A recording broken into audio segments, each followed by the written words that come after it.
আসসালামু আলাইকুম।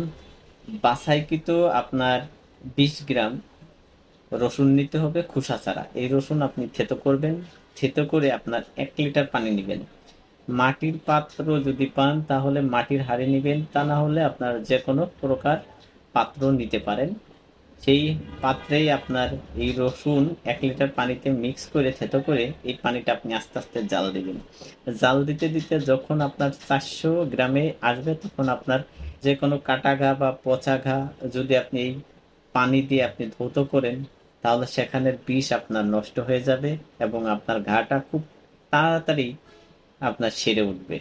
এটা আপনার একটানা যদি আপনি ৭ দিন ব্যবহার করতে পারেন তাহলে আপনার ঘাটা অল্প সময়ের ভিতর আপনার শুকিয়ে যাবে এবং ভালো হয়ে যাবে।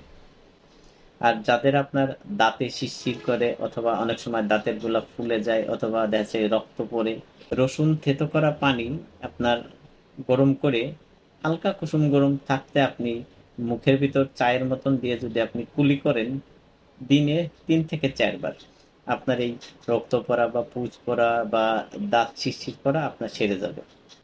অবশ্যই ভিডিওটা যদি একটু ভালো লাগে অবশ্যই শেয়ার করে দিবেন যাতে অন্য কেউ দেখে উপকৃত হতে পারে। আর যারা নতুন অবশ্যই পেজটা ফলো দিয়ে সাথে থাকবেন। আর যারা ইউটিউবটা দেখছেন অবশ্যই চ্যানেলটা সাবস্ক্রাইব করে সাথে থাকবেন। ভালো থাকেন, সুস্থ থাকেন। আসসালামু আলাইকুম। কোন টপিকসের উপর ভিডিও দিলে ভালো হবে অবশ্যই কমেন্ট করে জানিয়ে যাবেন।